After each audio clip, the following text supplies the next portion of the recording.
Bom pessoal, eu me chamo Saulo Viana e o objetivo desse vídeo é bem claro. É analisar basicamente uma sugestão de tema. Nós tivemos aqui algumas sugestões de tema e vamos fazer uma análise rápida e precisa dessas sugestões de tema. Nesse primeiro vídeo, uma sugestão de tema, posteriormente analisaremos outra sugestão de tema. Esses temas possivelmente foram sugeridos em razão da grande repercussão e da atualidade das informações que estão, enfim, correndo na mídia e também por setores especializados. A primeira, podemos dizer, pergunta que nos foi sugerida foi a seguinte: o STF, em sessão anterior, transferiu a decisão de suspensão do mandato do senador Aécio Neves para o Senado Federal. Qual a base jurídica para essa decisão? Olha, todos vocês sabem a grande repercussão que tivemos em relação a medidas cautelares aplicadas ao senador Aécio Neves. Medidas cautelares essas, enfim, diferentes de prisão, como recolhimento noturno e afastamento do senador do exercício do mandato em razão das investigações que estão sendo feitas sobre eventuais ilícitos penais por ele praticados. A questão que se colocou foi a seguinte: ora, o Aécio foi de fato afastado do cargo e foi imposto a ele medida cautelar diferente de prisão e posteriormente o Senado Federal inaplicou, como eu posso dizer, ou melhor dizendo, afastou a decisão do Supremo Tribunal Federal. Foi restituído o mandato e foram, enfim, finalizadas essas medidas cautelares diferentes de prisão. Então vamos analisar de novo a sugestão. O STF decidiu em sessão anterior transferir a decisão de suspensão do mandato do senador Aécio Neves para o Senado Federal. Qual a base jurídica disso? Pessoal, aqui nós estamos falando de um tema que está sendo bastante debatido, que é o tema das imunidades parlamentares. Especificamente, imunidade parlamentar formal em relação à prisão. Nós temos aí o Estatuto dos Congressistas, que tem diversas prerrogativas. Esse estatuto compõe diversas prerrogativas, dentre elas a imunidade formal em relação à prisão. Meu amigo, se você praticar um crime e for pego em flagrante, muito possivelmente você vai ser preso imediatamente. Mas se um senador pratica um crime e é pego em flagrante, não necessariamente ele será preso.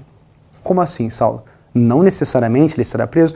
Se um deputado federal, um senador praticar um crime, mesmo assim for pego em flagrante, não necessariamente será preso. Aqui nós temos uma garantia bem peculiar e sofisticada, que é a imunidade material, imunidade formal em relação à prisão. Olha o que está escrito no artigo 53, parágrafo 2º. Desde a expedição de diploma, então desde diplomados, momento esse anterior à posse, os membros do Congresso Nacional não poderão ser presos. Essa é a regra. Eles não poderão ser presos depois da diplomação, salvo em flagrante de crime inafiançável. Então não basta o deputado e o senador praticar um crime e ser pego em flagrante. O que é o flagrante? É ser pego praticando o crime logo após cometê-lo, em circunstância que faça supor que acaba de cometer o crime, com utensílios ou o produto do crime em suas mãos. Ele precisa ser pego em flagrante de um crime inafiançável. E quais seriam então os crimes inafiançáveis, Saulo? Os crimes inafiançáveis estão previstos na Constituição. O artigo 5º, 42, 43 e 44 trazem os crimes inafiançáveis. Esses crimes inafiançáveis estão reproduzidos no Código de Processo Penal no 323. Quais são eles? Racismo, tráfico, tortura, terrorismo, os definidos em lei como hediondos e ação de grupo armado, civil ou militar contra a ordem constitucional e o Estado democrático. Lhe pergunto, o Aécio praticou crime de racismo, tortura, tráfico, terrorismo, hediondos ou ação de grupo armado, civil ou militar contra a ordem constitucional e o Estado democrático? A resposta é não. Mas e aí, Saulo? Ele poderia ser preso? A resposta é não. Não poderia ser preso em razão dessa garantia que a ele é atribuída. Eu não estou falando aqui especificamente do Aécio, eu estou falando aqui de todos os senadores e deputados. Eu estou falando aqui de uma garantia constitucional. Porque excepcionarmos a Constituição para beneficiar um político, ou melhor, para não beneficiar um político, possivelmente no futuro a gente vai estar excepcionando a Constituição para também restringir, em grande medida, algum direito fundamental de grande porte. Veja bem, os deputados e senadores não poderão ser presos salvo flagrante delito de crime inafiançável. Ótimo. O que foi aplicado ao Aécio Neves? Foi aplicada uma medida cautelar de afastamento do cargo, que não há nenhuma previsão na Constituição para isso. O problema é que a corrupção é tão grande que o Supremo Tribunal Federal patina um pouco, ele não sabe muito bem o que fazer. As provas materiais são muito grandes, os indícios são muito robustos, a Constituição bloqueia essa prisão e o Supremo acaba sem saber o que fazer. Então ele foi afastado do cargo e posteriormente aplicado, e na verdade de forma conjunta, aplicado medida cautelar diferente de prisão. Se entendeu que apesar de não ter sido decretada a prisão do parlamentar, houve uma restrição em alguma medida ao seu direito à liberdade de locomoção, porque houve aí, tecnicamente, um cenário de recolhimento noturno. E por isso o Senado Federal ele se manifestou. Por que ele se manifestou? Nesse caso, então a gente está falando aqui de um caso excepcional, de prisão por crime inafiançável. Nesse caso, os autos, ou seja, o processo, serão remetidos dentro de 24 horas à casa respectiva, se for deputado, vai para a Câmara dos Deputados, se for senador, vai para o Senado, para que, pelo voto da maioria de seus membros, resolva sobre a prisão.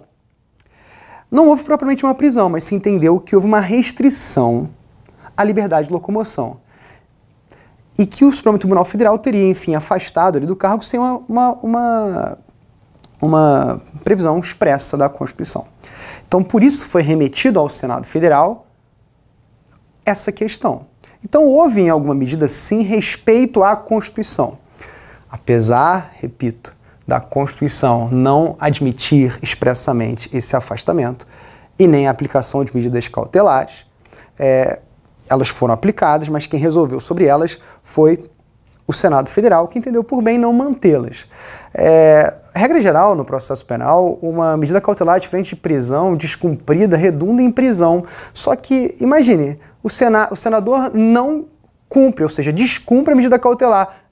Ele não vai poder ser preso, porque ele só pode ser preso em flagrante crime inafiançável. Veja bem, apesar, senhores, da comoção pública, no sentido realmente da prática daqueles crimes, dos indícios robustos, das evidências concretas da prática desses crimes para a maioria da doutrina e para a maior parte da população, nós temos que tomar muito cuidado com a aplicação da Constituição.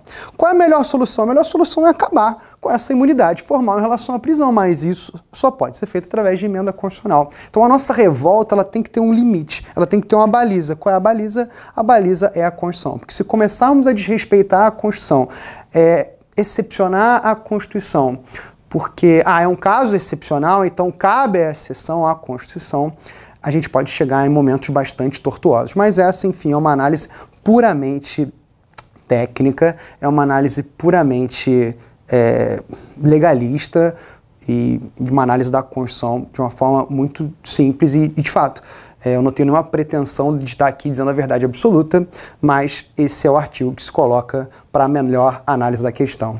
É importante destacar que também aos deputados estaduais são garantidas essas prerrogativas, dentre elas a imunidade material em relação à prisão, inclusive sendo estendida aos deputados estaduais que recentemente foram envolvidos em caso de decretação de prisão, mas isso não veremos nesse vídeo, veremos no próximo vídeo.